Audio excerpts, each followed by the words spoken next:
Folks, welcome back to the channel. In this video, me and my friend Dave are going to play the new layout at Creola. I haven't played this course in a couple of years, and if I was honest with you, last time I played it a couple of years ago and I filmed it, I wasn't quite fond of it. Kind of like baby tee pads, really short holes, kind of a lot of clutter, but it was a really confined space, so there wasn't a ton of room to make it work, but they tried their best. But we just had a redesign done. I think it was by Cecil McGuire, who's done all the designing over at the Chickasaw course and reservation. So we came out here and redesigned Creola, so I decided to come check it out and play it. And let's take a look. So hole one, par 3, 300 feet, huh? Low ceiling.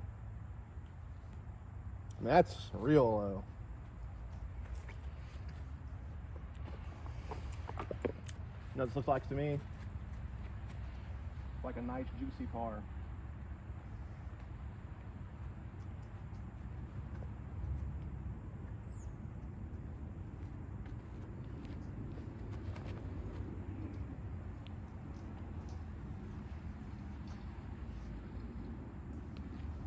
Nice juicy par.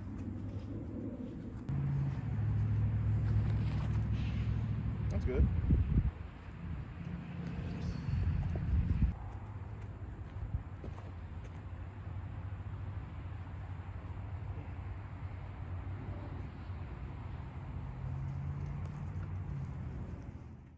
All right, so the mid-range was a pretty good play for me, but definitely left me short because of the low ceiling.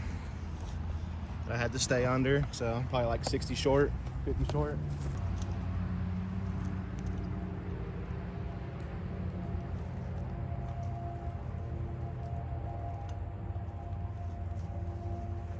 Oh, that's a par. All right, not gonna be able to get the best camera angle here, unfortunately. There's not a whole lot of room behind the tee. There's like woods behind the tee, basically.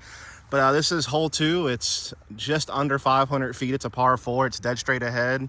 You got the road OB right, and I assume if you go inside that fenced-in area on the left, that would probably also be OB. It's like a baseball / soccer field kind of thing. So basically the play is just to kind of play something as straight as you can. Maybe play like a hyzer over the road, depending on the wind, and just it's a par 4, and it's not that long of one. So as long as you can stay in bounds and make like, I don't know, somewhere between 250 and a little over 300 feet of progress off the tee, you're probably all right.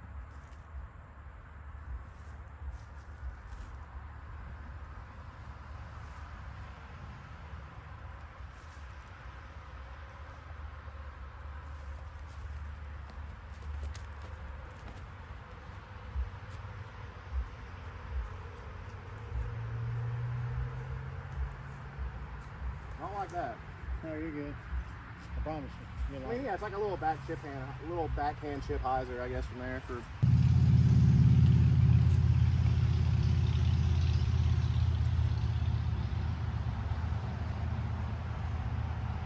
Yeah, I really just want to play something safe hyzer, so you stay from the OB road. It's very easy to overturn something into the road and not come back. Just playing something overstable. That's a good shot from Dave. Right over there by me, somewhere on the left. All right, so as you can see, both my discs are right next to each other that I threw off the tee. You can see the basket peeking here, the little yellow band just to the right of the fence. So I probably have like a, I don't know, like 150-ish in to the bucket from where I'm at. Like I said, I probably threw maybe 300-ish off the tee. Yeah, I got 175 to the pin from here. But it's a nice safe shot, so it's good. Just throw a little backhand hyzer up to the pin, we Gucci. I'll play my first one.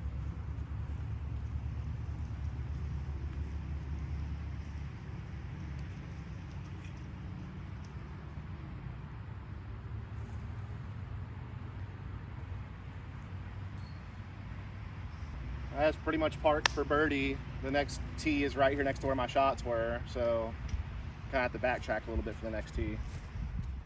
All right, so now we're on hole 3, which already I'm kind of concerned with some of the overlap on some of these fairways. Makes it a little dangerous to play because my hyzer literally flew right over this tee pad from the previous hole. But I don't think this course, gets a lot of traffic, so it's probably not that big of a deal. But in a tournament, I guess it could be. But overall, I like the whole design so far. They're definitely better than what they used to be. But this one, it says 265, but it probably plays a little longer than that just based on the shape. But the basket's just up there. You can see it there, dead center of the screen through the fence. You can either throw like a left to right moving shot along the fence line, but then that brings in those trees and that park bench into play. So your other option would be throwing a big hyzer over the fencing area, but then that just brings in the risk of landing OB if you don't hyzer enough or you mess up the height or something like that. Also probably gives you a longer putt if you actually throw it correctly, because it hyzers over the top of the basket, like left. So I don't know. It's an interesting hole. Gives you some options. By the way, this is my first time playing this layout, so if I didn't mention that already.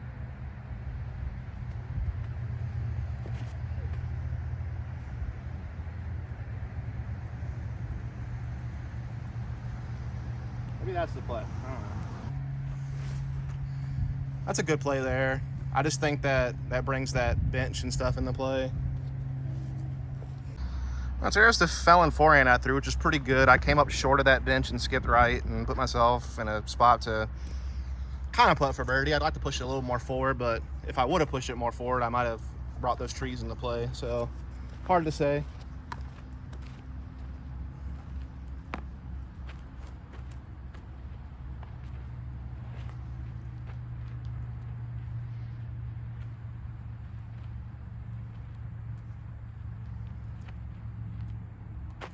Yep, that'll be a par. All right, so now we're at hole 4, 315 feet, dead straight ahead. This actually used to be old hole 1's tee pad when I played a couple of years ago, but they moved the basket back. You got the tiniest tee pad known to mankind right here in front still. Little tombstone looking tee pad.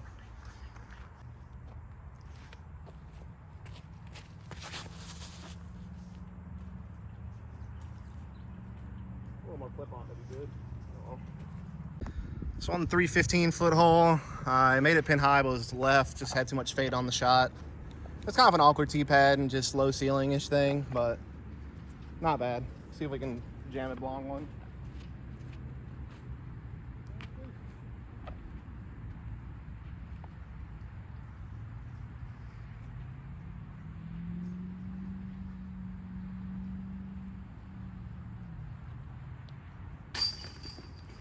Nice.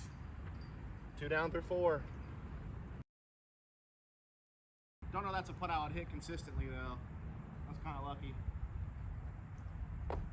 Dave almost threw it in. Take a par.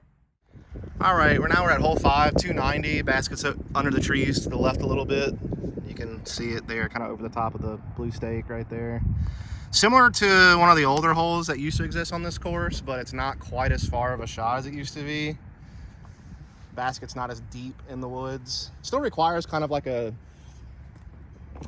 power low ceiling skip shot kind of deal, I guess would be the right way to put it. Yeah, I guess you just tee off with this like little sidewall piece right there, which makes it a little interesting, but not bad.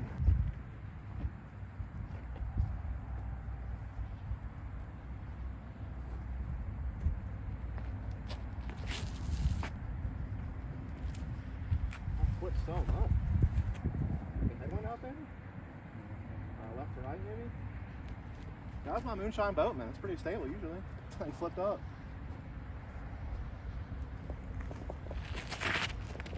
Ooh, I like that. Skip in there. Skip in there. Ooh. That's a birdie putt. Mine's going to be a par putt for sure. I went way deep and I turned it over way right. So, yeah, so there's my moonshine boatman, which usually is pretty stable for me.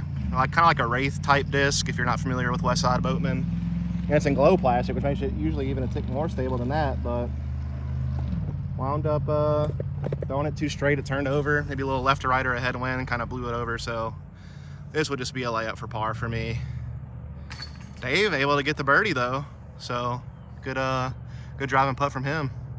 All right, so now we're on hole 6, 315 feet, dead straight ahead. I mean, literally dead straight ahead.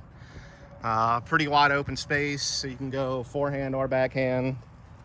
Got all the options open to you.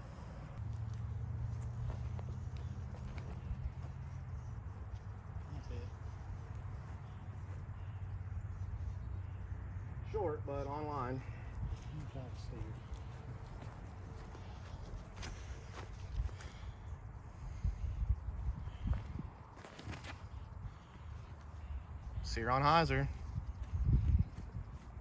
Good line. A little short, but good line. All right, so I was online with the Dynasty, but definitely threw it way shorter than I needed to, and kind of threw it nose up and too high. So like 40, 50 short.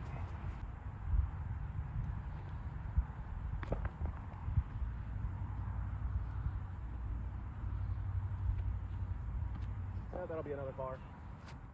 All right, Dave hit a big quote-unquote birdie putt, but it was from his second throw, so I don't know if I want to count it, but he's got a shot for this one. Oh, almost. He did hit a long putt from the similar range a second ago, though, so you got to almost see what it looked like. All right, so now we're on hole 7. This is one of the older holes on the course. I just don't remember if it's the same number, but a similar shot to in the past. It's like 265, 270. Basket off to the left. Another low ceiling shot, though, so definitely have to, pump something pretty straight, but keep it low.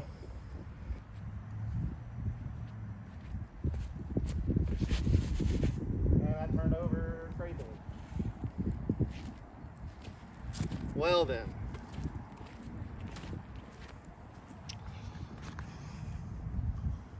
I'll par this hole. Don't know throw for fun though.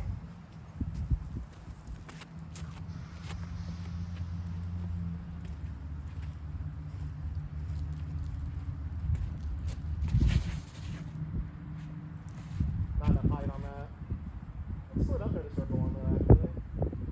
Oh well. It's my second shot though, so. I am not throwing a forehand on this hole. Backhand. Oh. Backhand failing.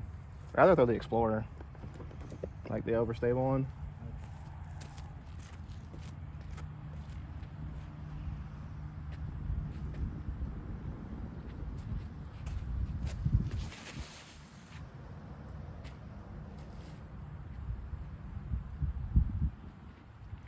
Kind of dodging and weaving some trees, but it's up there. Well, you get to see the evolution of players A through C here. So the first one's the Pathfinder, the furthest away, threw it too low and overturned it. Then I threw something more stable, a Glow Envy, but it's still kind of a slower disc, and I didn't give enough height, so it's short. But then I finally learned, thanks to my caddy Dave, that if you power down something faster in a low ceiling, you actually have a chance to get up to the basket, which I parked it with the Opto X Explorer, more overstable run of Explorer. So I want to par this hole, but I did learn something today about how I can attack this hole better in the future. And Dave just barely missed a birdie putt from about 50, 60 feet away. So he's gonna take a par too, as you saw there.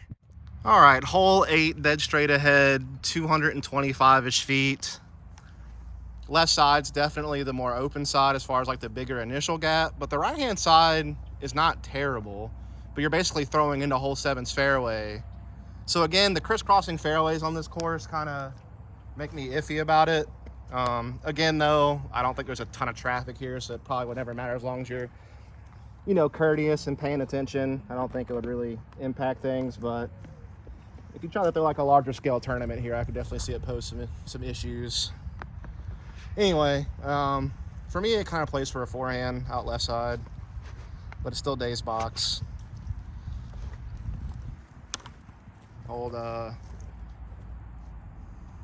Old Dave here, birdieing holes.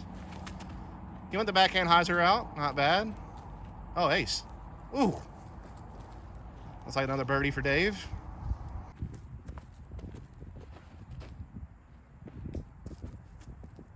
I yanked it over, but it's not bad.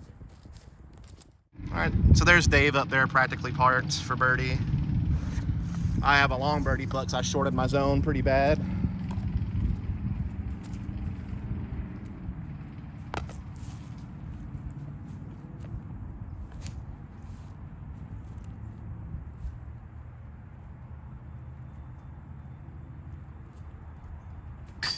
Boom. Another birdie on the books. Every birdie I've gotten, though, I feel like, besides like the par 4 we played, has been me having to make crazy long putts to make it happen. So that doesn't make me feel too good. I need to get closer to these baskets. Oh, no. I was talking during your putt again. That doesn't count.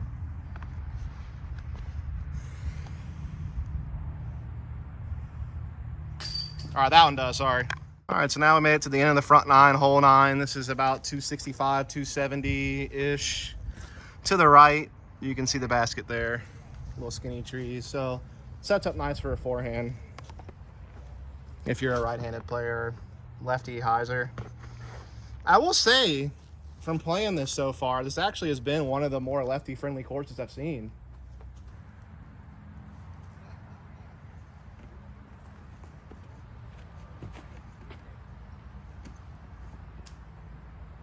Caught some branches, but man, is that really that short?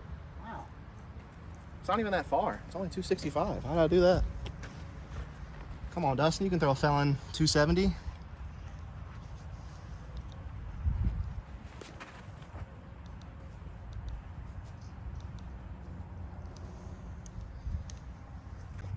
All right, so I just threw my felon 225 because I'm small. I don't even know how far I threw it. It was bad though. I just played it too high and I didn't put enough speed on it. I was thinking I might overshoot the target if I really powered on it, but then I did this instead. Rip. I swear I haven't had like a circle 1 putt yet for birdie. It's all forever away.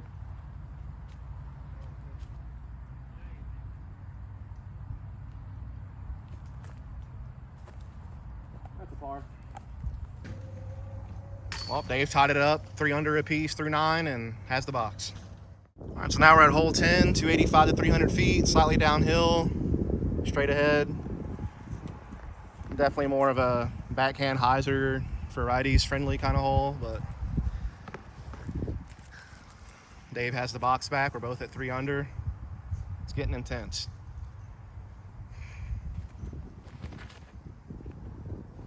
Ooh, it's a good flight.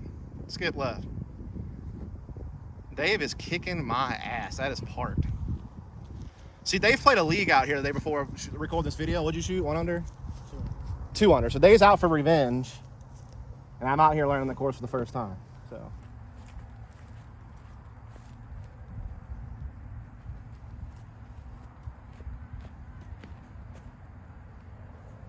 That's good. good Lord, I'm lazy. It's a little deep. Well, I was short like the last 3-4 holes in a row, so you know, maybe if I can get the in between eventually, we'll be there. Well, the good news is I threw it 360 feet. The bad news is that's about 60 feet deep with the basket. So I got another big circle 2 putt for birdie here for no reason. Threw that thing way too hard.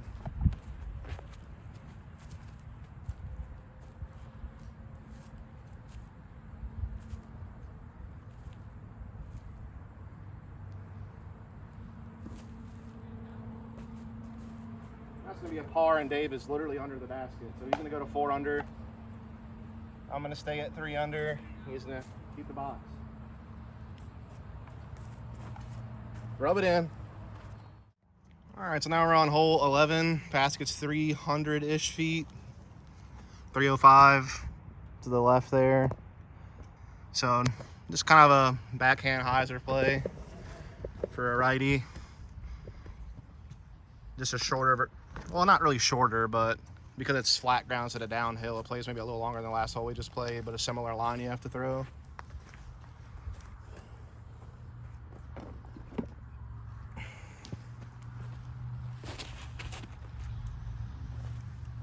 Dave's at 4 under now. I'm at 3 still. And Dave is now probably going to be at 5.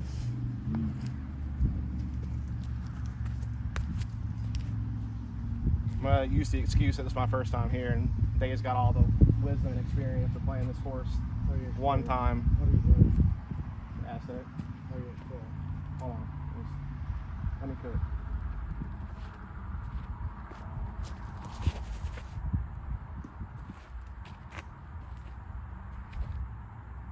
Get in. Oh, is it deep? Yeah. Like how deep?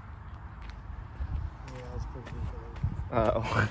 Well, that's the shot I'm going to go with because I threw it first. Well, yeah, I mean, Dave did tell me not to throw that disc. I was feeling it though. So it's 4. yeah.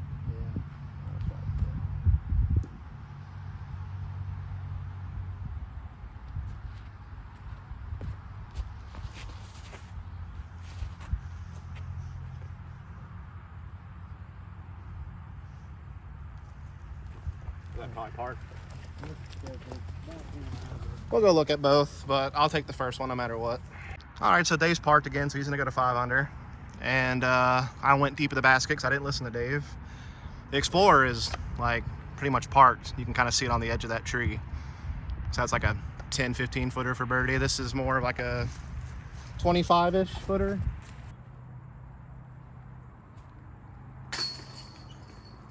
So moral of the story, I should listen to Dave to have an easier birdie, but I've hit some pretty long putts today, 4 birdies. So now I'm at 4, he's at 5 if he puts this in. All right, 4 down to 5 down. Dave still got the box. All right, so now we're on hole 12. I kind of had to back up a bit because you can't even really see the basket from the tee. You can see it there, kind of on the right tree line. I think this is about 350.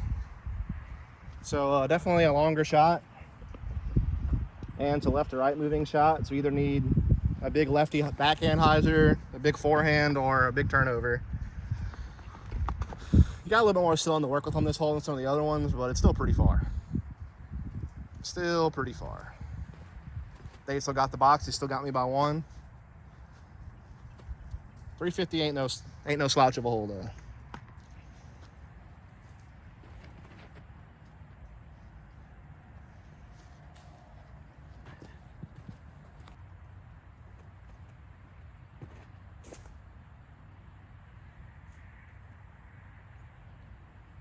That's short, but it's a good line. Something stupid. He'll roll it, yeah.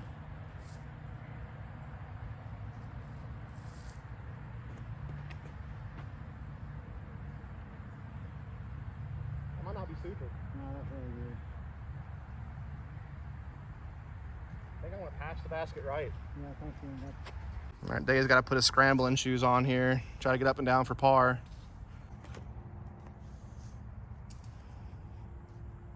That was pretty solid. Just need a little more turn. All right, so here's where I am. I'm about 40, 50 short. So I probably threw my forehand maybe about 300-ish feet. My roller actually is pin high to the right.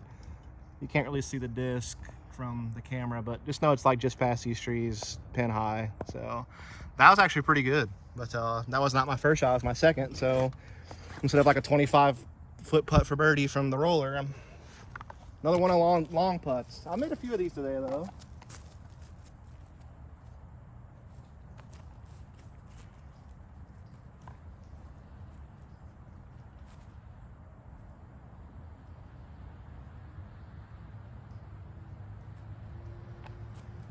A little wide right, so that's going to be a par for me. Maybe player B gets a birdie. Nope. Par. All right, so now we're both at 4 under par. We're on hole 13. This hole is the same as in the past as well. It's like 230-ish. It's not very far. Just got to throw something straight through that gap. I mean, that's really all it boils down to. Or you could play like a skip shot forehand out left, or maybe like a wide right skip shot. There's no Mando or anything. The biggest gap though is the dead straight at it, but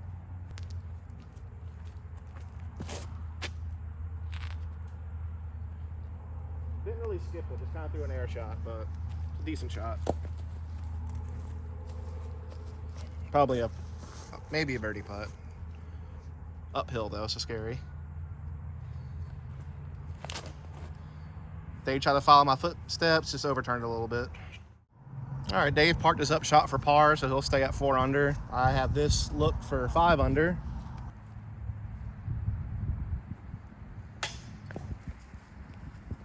Well, par it is. All right, so now on hole 14, about 285. You can see the basket down there to the right. So plays like a little backhand turnover or a little flip up forehand maybe.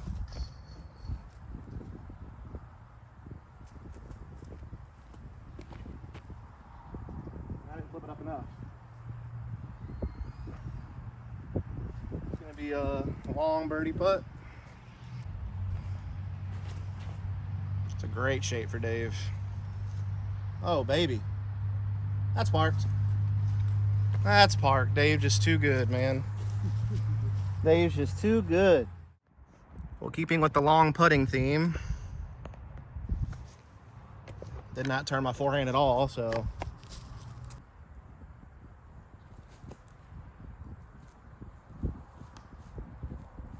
step putt short. Take a par. Dave parked it, so he's going to go to 5 under, I think, and I'm still at 4. Now we're on hole 15, 340-ish feet. Apparently you tee off just in front of the cement. The basket is tucked into the woods left. I think that's it right there. So it kind of plays for a straight shot that eventually fades into the woods. You kind of just throw towards, I guess that's 16's tee pad down there, huh? The blue stake way up there. Yeah, so you kind of just aim for 16's tee pad stake and then have it fade in, probably, is kind of the play. But Dave is now back to 5 under and has the box again, and I'm back to not having the box.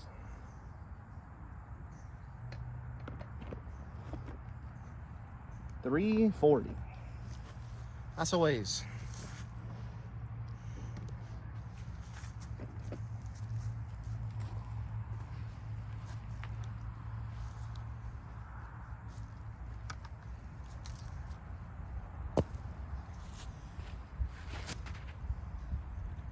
Great shot from Dave. Definitely has good distance. That's pretty good.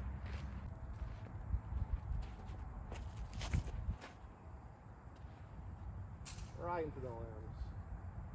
Oh well. All right, so I just gotta pitch up to the basket behind the trees there. Save my par.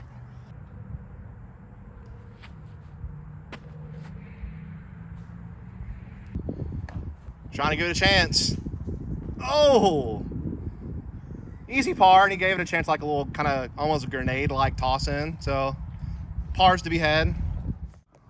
All right, Dave still got the box. He's at 5 under. I'm still at 4 under. Basket way down there. This is a par 4, 550-ish feet, roughly. Dealing with a pretty decent headwind here as well. Yeah, 550 on the dot, pretty much.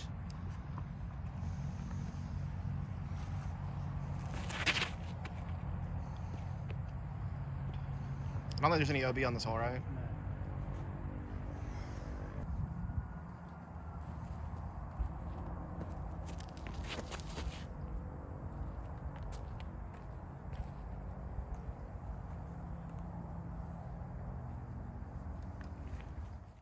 All right, here's Dave throwing his second shot to the basket. What do you got, Dave? 240. So 240 left, so he threw it about 310 off the tee. Not bad for a headwind. I would say being off to this right-hand side is actually ideal because you kind of have to get around this tree that's in front of the basket. So being more right gives you less hyzering you have to do to get there. You can throw a straighter shot. Dave just threw a little too straight. Headwind didn't really let that fade for him. All right, so I got about 220, 225 left. So I got like 325 off the tee or so. Not bad for a headwind.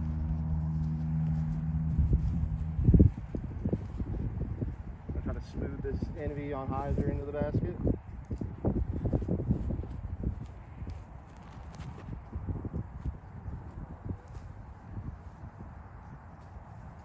Should be good. Dave's got a little work to do for his birdie.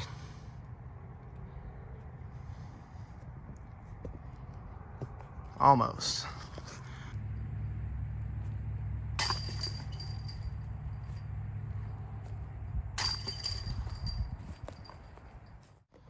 All right, so now we're on hole 17, 340, kind of dead straight ahead, slightly to the right.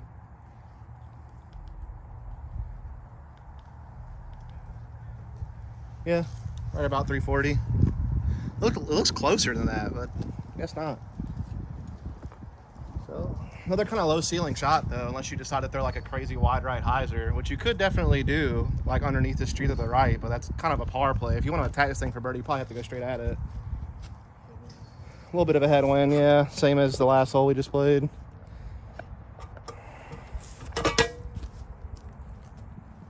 Try to fit a forehand under the ceiling.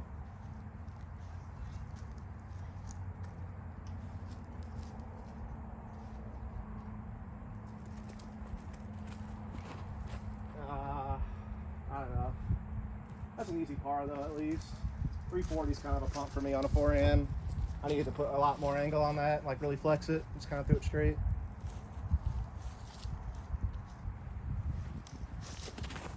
Dave goes for the wide hyzer play, which again, I think is a nice safe play, but it's so hard to get the distance on that line, I think. Yeah, not really much to see here. These are pitch ups for par. Probably still like 100 to 150 feet away from the basket, so lay up for par. All right, so now we're on hole 18, literally dead straight ahead. Don't really have the best camera angle because we're right up against the fence behind the tee pad. But this one's 265, 270-ish, I think.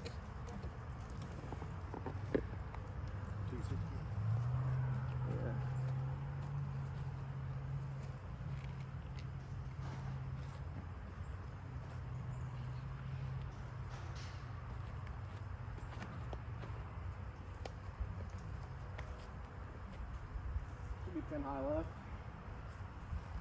Sorry, again, not the best camera angle for this hole, but I can't back up any further than this due to the fence.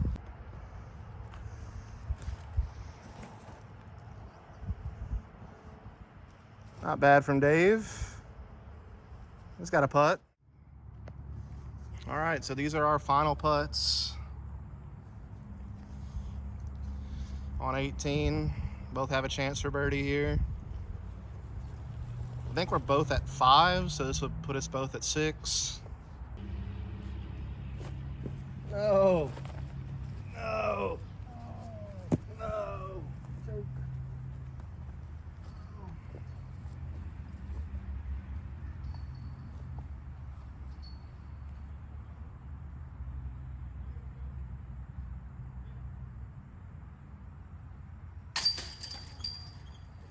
Yay. All right, well, that's going to wrap it up here at Creola. I wound up shooting 6 down. Dave shot a 5 down. So the league that played here yesterday, a 6 down would have been rated 924. So that's what my round would, I guess, technically be rated. And Dave's 5 down will be rated 911. And he beat his score from yesterday when he played league. So he got his revenge. I got a good first look at this new layout at Creola and shot okay. I think there was definitely some more holes out there I could have gotten. Definitely a better layout than it was a couple of years ago. Still a couple of intersecting fairways that might make it a little bit dangerous if the course is busy, but with its normal traffic, I think it's fine. And considering the limitations on how much property they have, I feel like they've done about the best that they could. So definitely a better course, definitely a lot more fun to play. Really appreciate this layout, and yeah, good improvement, and had a good time.